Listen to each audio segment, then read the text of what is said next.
Au sud-ouest de Paris, à la lisière du 16e arrondissement, se trouve la ville la plus peuplée des Hauts-de-Seine, Boulogne-Billancourt. Elle est connue pour être le siège de nombreux grands groupes, notamment dans le domaine de l'audiovisuel et du multimédia. Mais elle recèle aussi des richesses architecturales. En son centre se trouve son hôtel de ville. Le bâtiment, imposant par sa taille, n'a a priori aucune caractéristique remarquable. Il paraît très simple, presque banal. Et pourtant, cet édifice fait la fierté de la ville. Classé à l'inventaire des monuments historiques en 1975, il est considéré comme une référence de l'architecture administrative des années 30. À l'époque, le bâtiment a étonné les Boulonnais. Il n'était en rien comparable aux hôtels de ville conçus jusqu'alors. Dans ces derniers, les ornements et les motifs décoratifs foisonnaient. À Boulogne, ni groupe sculpté, ni allégorie ne glorifient la puissance républicaine. Derrière son apparente banalité, qu'est-ce qui se cache d'original dans ce bâtiment ? Dans ce film, nous allons chercher à découvrir les innovations qu'il comporte, les motivations des personnalités qui ont décidé de ce projet, et enfin, l'importance de cet édifice dans l'histoire de l'architecture.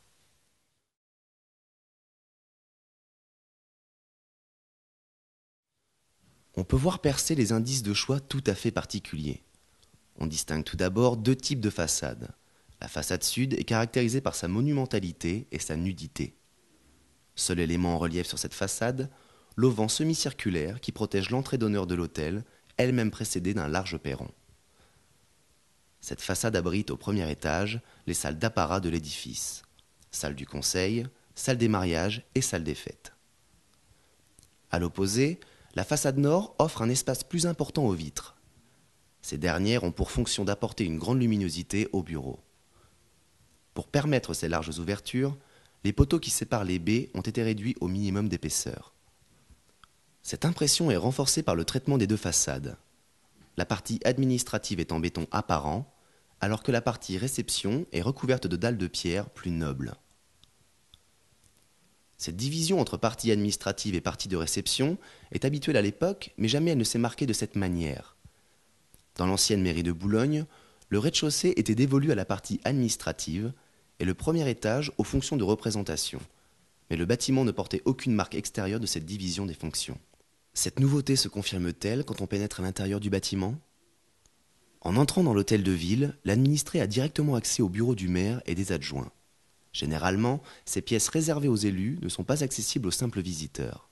Ici, le maire se met à la portée de ses administrés. Les parties de réception sont caractérisées par un mélange de luxe et de fonctionnalité. Le grand escalier situé dans l'entrée d'honneur ne comporte aucune fioriture. Ses volumes amples sont soulignés par la lumière du lanterneau et de ses vastes verrières. Cet escalier conduit à la salle des mariages, située au premier étage. Cette salle comporte des cloisons amovibles qui la séparent de la salle du conseil et de la salle des fêtes et qu'il est possible d'enlever en cas de besoin. Mais la fonctionnalité n'empêche pas un luxe sobre. Les murs sont ceinturés à la base par un soubassement de marbre noir. Le reste de leur surface est recouvert de feuilles d'or. Un seul élément décoratif. Un groupe de 3 bas-reliefs intitulés La Danse par le sculpteur boulonnais Joseph Bernard. Accolé à cette partie de réception, on trouve un second bâtiment qui a son entrée propre et qui est dévolu aux activités administratives. Ce bâtiment est caractérisé par son hall des guichets, un espace qui renferme tous les services auxquels le citoyen peut avoir affaire. Ce hall, abondamment éclairé par le haut, est très imposant.